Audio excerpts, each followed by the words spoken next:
Bruchim haboim. Welcome everyone. We like to begin Be'ezras Hashem Masechet Eruvin with a Hagdama, a shir, to discuss an introduction with giving the Yesoidos that we'll need for Masechet Eruvin. Many of them we have already gleaned in the pages of Masechet Shabbos, and that's why indeed Eruvin is not just the Masechet after Shabbos, because it's in the order of the Masechtas in Seder Moed, which it is indeed the second of the Masechtos in Seder Moed.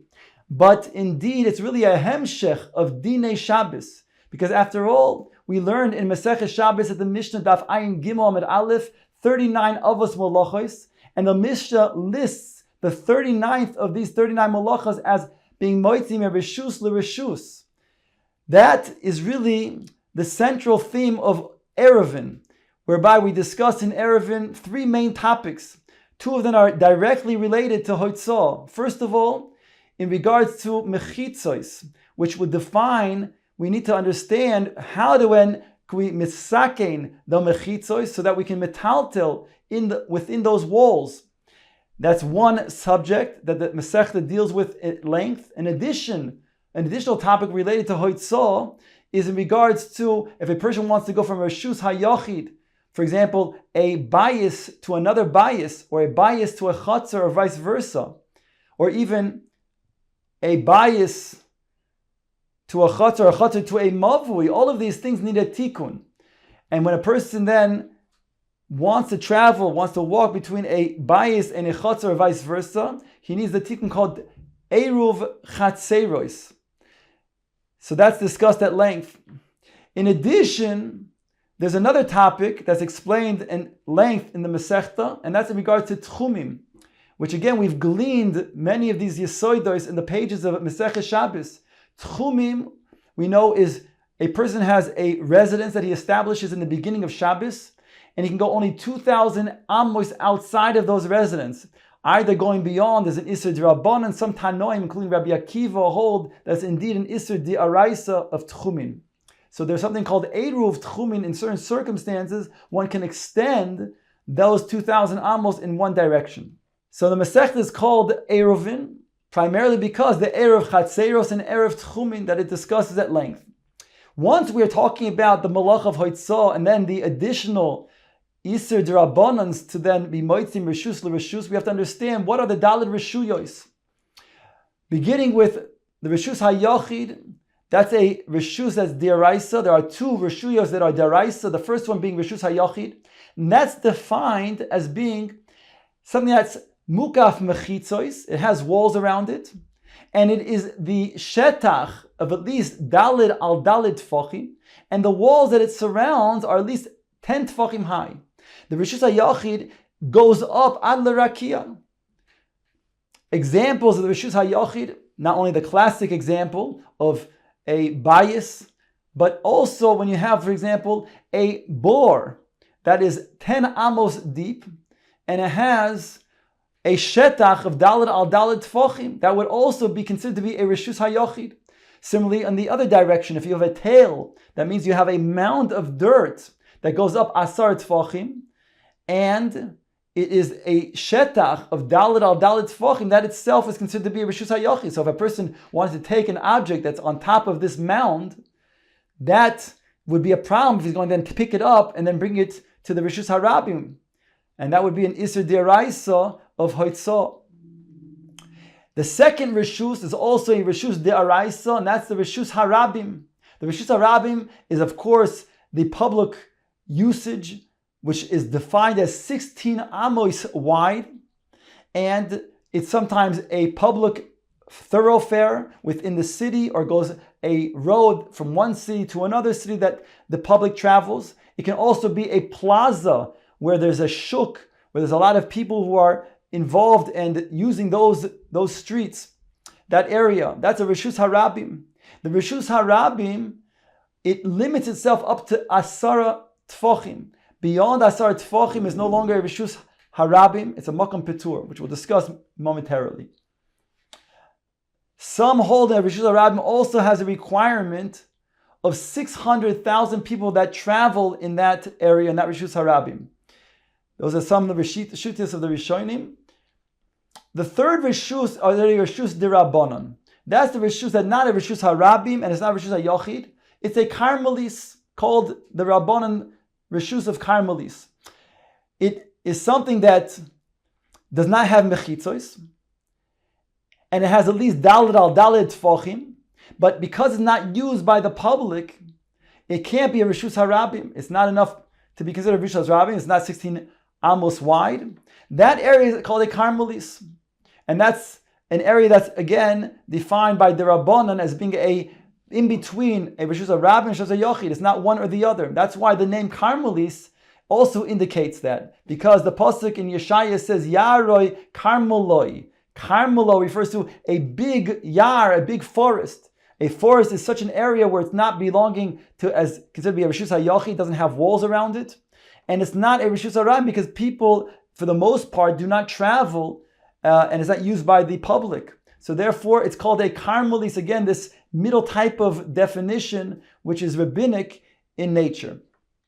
The fourth Rishus is called a Makom Petur. And this is something that's less than Daled by Daled Tfachim.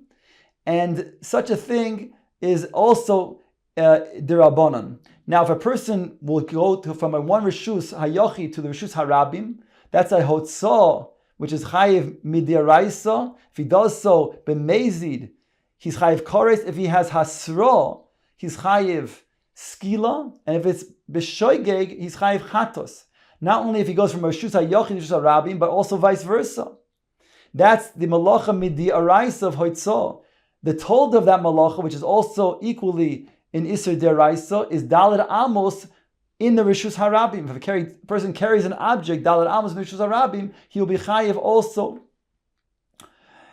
If he is going to go from a Karmelis, however, to a Rishus HaYochid, or a Karmelis to the Rishus Harabim, or vice versa, or carries an object, Daled Amos, within the Karmelis, then he's over an Isser Dirabanan. From a Makom Petur to any of these Rishuyos, or vice versa, it's going to be Mutter Lechat Chila. When we discussed a Rishus HaYochid, we defined it as being something that's Mukaf Mechitzos, and having Daled al Daled Tfachim as a minimum of a Shetach. The Rishus HaYochid, when we talk about having walls that are Asar Tfachim, we don't require that they be solid walls out of the material that we're familiar with. It doesn't have to be wooden walls. It doesn't have to be walls that are made out of stone. It can be walls that are halachic walls. Halacha Moshe Sinai defines us different types of walls. For example, there's something called lavud, which we discussed again many times in Masechet Shabbos. Lavud means that something is enclosed if it's within 3 tfachim together. So you can have reeds, for example, that are vertical reeds within 3 tfachim apart, and that will constitute a wall. So you can have, for example, 3 walls, and the 4th wall is this wall that has reeds less than 3 tfachim apart, and it's a complete wall. So that's called lavud. In addition, Halach Moshe Sinai says there's a concept called gud. Gud really in Aramaic is translated as meshoich, is elongating or drawing, which means that a wall that, let's say you have a wall as being asar tfachim, so there's a concept called gud asik and a concept called gud achis. Gud asik means it's elongated upwards, whereby if you have a wall of asar tfachim, it can be considered to be going up all the way to the rakia because of the concept of gud asik, mechitzos. And you also have the concept called gud achis in the opposite direction, where the wall can be then drawn downwards halachically.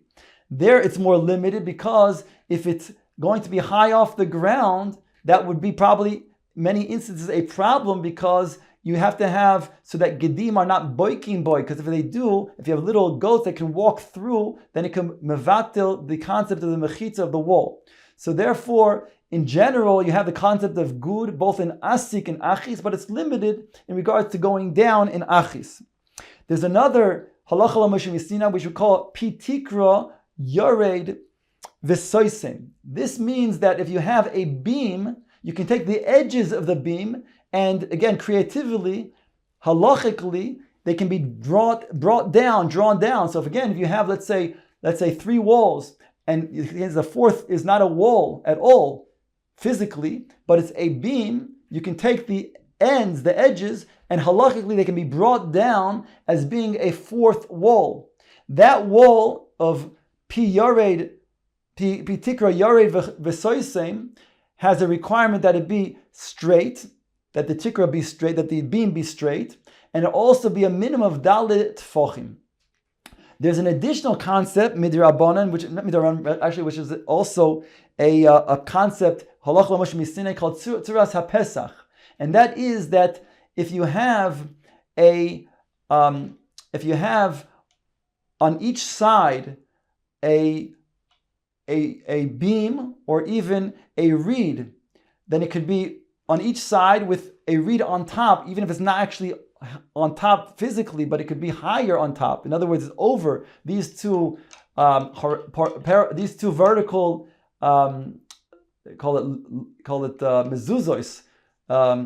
Then you can create what's called a tzuras hapesach, and that's kana mikan v'kara, that's oile aleihem. Again, not physically necessarily on them, but it's going to be overhead. That creates what's called a tzuras hapesach, and halachically, that's a mechitza. If you have a pesach on one of these walls, so the pesach is considered to be part of the wall because you need an entranceway.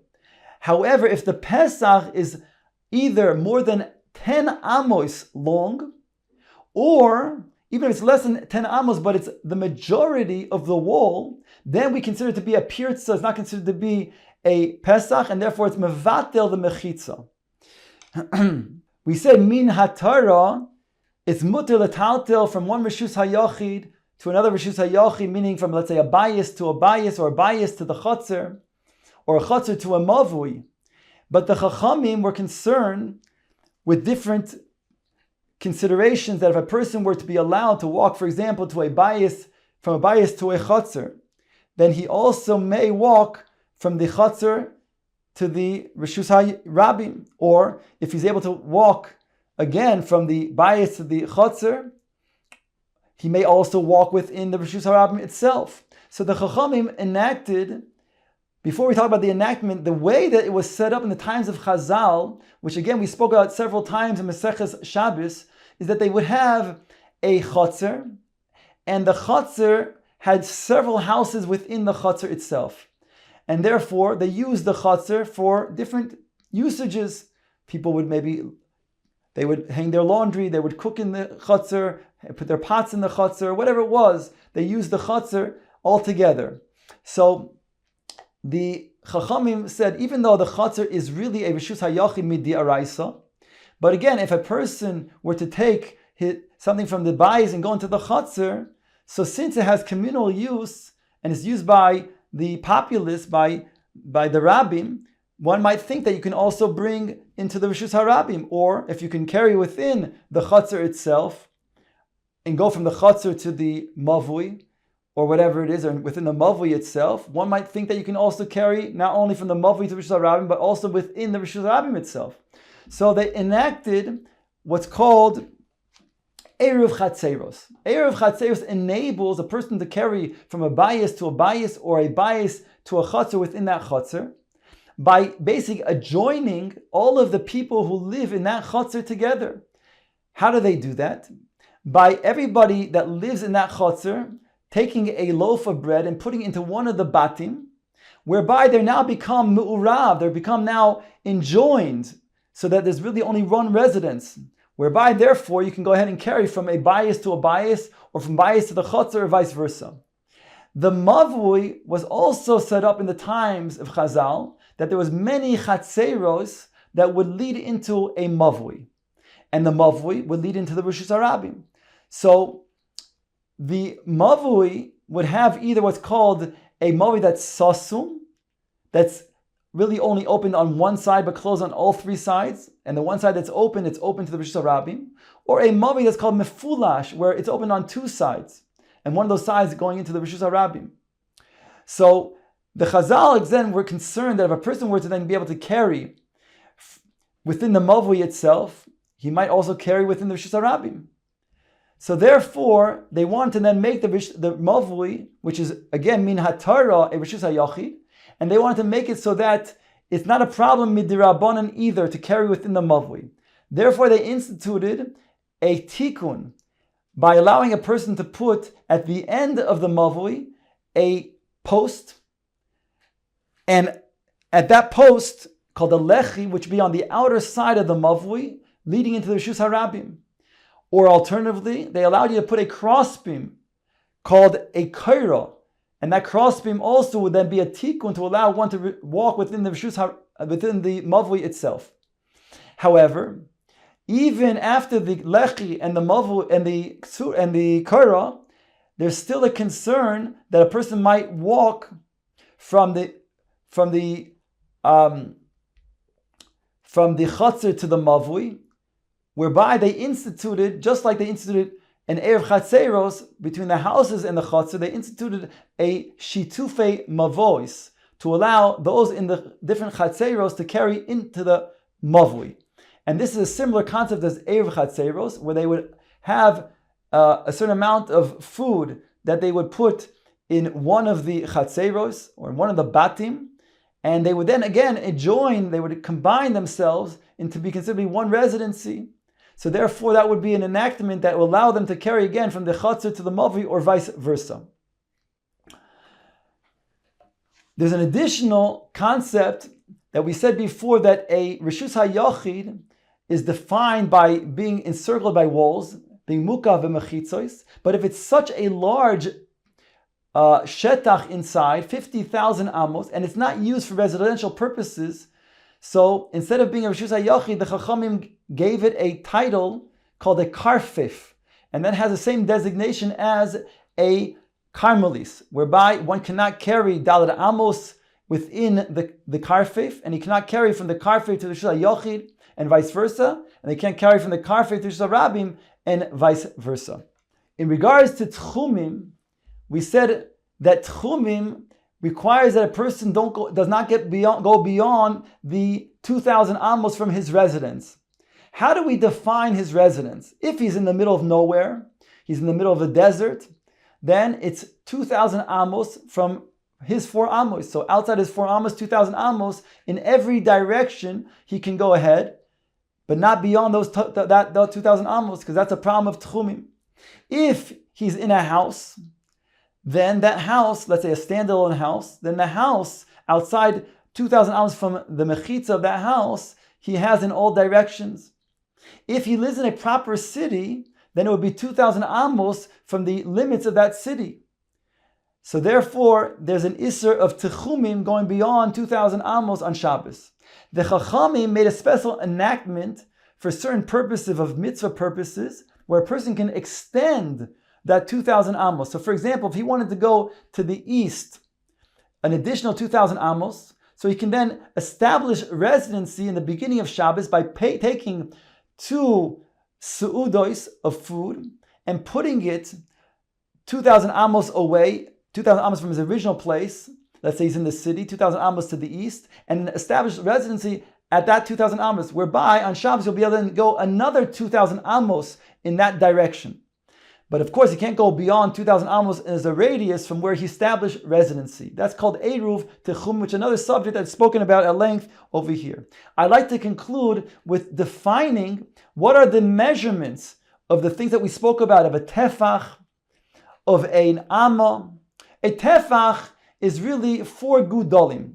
A gudal is the middle of an average person's thumb. 4 of those measures to be a tefach. So machlokes in the poskim, what exactly is the tefach? In regards to the most lenient opinion that we follow is Rav Chaim Noeh, comes out to be 3.2 inches. According to Rav Moshe Feinstein Zatzal, 3.6 inches is the tefach, and according to the Chazon Ish, it's 3.8 inches. An amma is defined as 6 tefachim. So, according to Rav Chaim Noeh, it comes out to be 19 inches is the amma. According to Rav Moshe Feinstein Zatzal, it's 22 inches. And according to the Chazon Ish, it's 23 inches.